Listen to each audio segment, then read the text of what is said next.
भरूच शहरातील भाविक भक्तांचं श्रद्धास्थान असलेलं आई पिंगळादेवी देवस्थान, याच देवस्थानामध्ये विविध कार्यक्रमाचे आयोजन होत आहेत.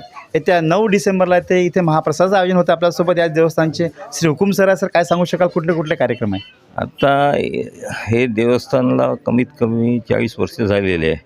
त्याच्यामध्ये माऊलीचा जो प्रगट दिवस आहे 9 डिसेंबर, हा 9 डिसेंबर म्हटल्यानंतर तिनं कसा 9 डिसेंबर घेतला हे माहिती नाही, पण रामासोबत जोडलेली आहे माऊली अयोध्येसोबत. त्याच्यामुळे तिनं सांगितलं का मला प्रगट व्हायचं आहे, म्हणून ती प्रगट झालेली आहे. आणि ती म्हणजे खोदकाम करते वेळेला निघालेली माऊली आहे. आणि ती आपल्याजवळ काहीच ठेवत नाही, प्रत्येकाला अर्पण करते, यथाशक्ती दान देते, यथाशक्ती स्वास्थ्य देते, यथाशक्ती नातू पंतू मोठे करतात.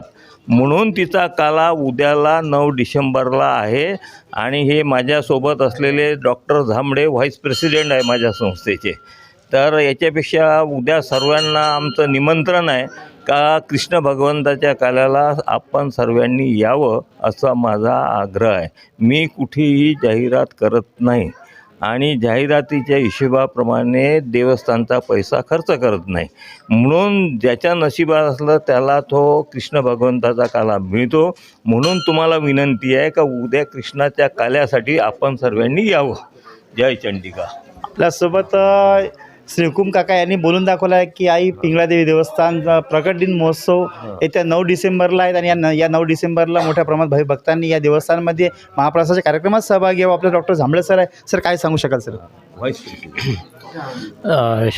या मंदिराला मी जवळपास 20-25 वर्षापासून जोडलेलो आहे. खरोखर या देवीची कृपा ज्याला चमत्कार आहे त्यालाच माहीत आहे. इथे एकदा आल्यावर खरोखर नवीन एक अनुभव मिळतो.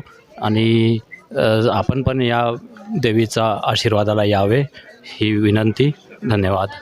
भरूच शहरातील विजयनगर परिसरातील आई पिंगळादेवी देवस्थान इथे आई पिंगळादेवी प्रकट दिन महोत्सव येत्या 9 डिसेंबरला मोठ्या उत्साहाने साजरा होत आहे. त्यानिमित्त विविध कार्यक्रमाचं आयोजन समितीच्या व देवस्थान समितीच्या वतीने करण्यात आलं आहे. आणि भाविक भक्तसुद्धा मोठ्या संख्येने इथे आपण पाहू शकता दर्शनाला येत आहेत. मोठ्या संख्येने भाविक भक्त दर्शनाला येत असतात. त्यामुळे एक प्रत्येक भाविक भक्तांचं श्रद्धास्थान असलेलं आई पिंगळादेवी देवस्थान आहे. त्यामुळे प्रत्येक नागरिकांनी इथे दर्शनाला यावी विनंती. पाहत राहा. कॅमेरा निकुबावनीसह प्रवीण सारखं चुळामणी स्पोर्टल.